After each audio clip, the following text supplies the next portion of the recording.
जय जगन्नाथ दर्शक बंधु यूट्यूब चैनल आस्ट्रो रमाकृष्ण को आपन को स्वागत करुच्ची 2026 नववर्ष आपण आपण परिवार पई सुख समृद्धिर वर्ष हो आपण चलापथ कुसुमित हो। तेज दर्शक बंधु आज एपिसोडटी हूँ 2026 नववर्ष 12टी राशि किपरि कटिब कौन रही आपणकर भाग्य किछि भल अच्छी ना किछि मंद अच्छी छात्र छात्री माने विदेश रे किछि पाठपढ़ा करि परिबे कि नहीं आर्थिक स्थिति किपर रहिबो आपणक स्वास्थ्य अवस्था किपर रहिबो।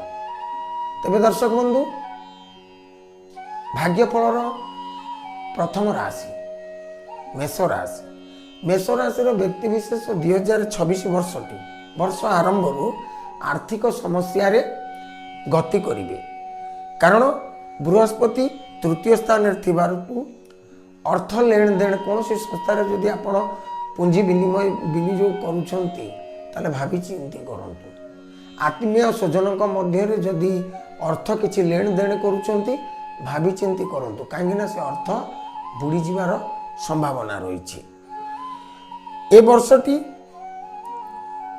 एते शुभंकर नहीं तत्सहित शनिमाग्रह कर्म और लाभकारक हुई व्यय भाव वर्ष तमाम गति करिवे।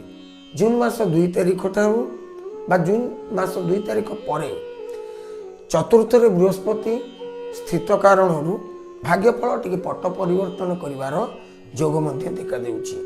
राष्ट्राधिपति मंगल आपण भाग्य भाव अवस्थान होइतिबारु व्यवसाय वाणिज्य क्षेत्र में उन्नति सहित 16 जनवरी पर नूतन गृह निर्माण जोग देखा देउछि। रवि बुधयुक्त होई भाग्य स्थान रे रहिबे फल पितृ संपत्ति रे जो समस्या सृष्टि होतला से समस्यार समाधान मध्य हबार जोग देखा देउछि।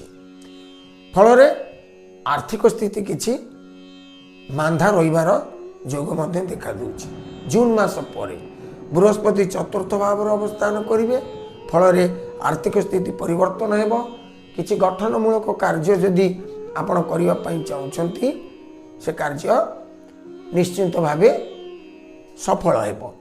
विद्यार्थी माने शिक्षा क्षेत्र में उच्च शिक्षा पाई जदि विदेश को जाउछंती निश्चित भाव सफल हेबे। शुक्र सप्तमाधिपति भाग्यस्थ हेतु वैवाहिक जीवन सुख समृद्धि घटिब। गैस जनित किसी पीड़ा रहिबार जोग रही स्वास्थ्य मांधावस्था देखादेव आपण स्वास्थ्य रे परिवर्तन होबार जोग मध्य देखा देछि। वर्ष तमाम शनि महाराज मीन राशि रे रही व्यय भाव को बलवत्तर रखिबे तेणु मानसिक कष्ट देवार जोग मध्य देखा देछि। प्रतिकार स्वरूप प्रत्येक मंगलवार दिन ग्राम देवती को स्नान करेइबे 7टी मंदार फूल एवं तांको माजणा करिवे 7टी मंदार फूल प्रदान करिवे ग्राम देवती को पूजा अर्चना करंतु गुरुजन मानकर आशीर्वाद नियंतु तांको परामर्श नियंतु निश्चित भाव 2026 वर्षटी मेष राशि मानक पई भलरे कटिबो।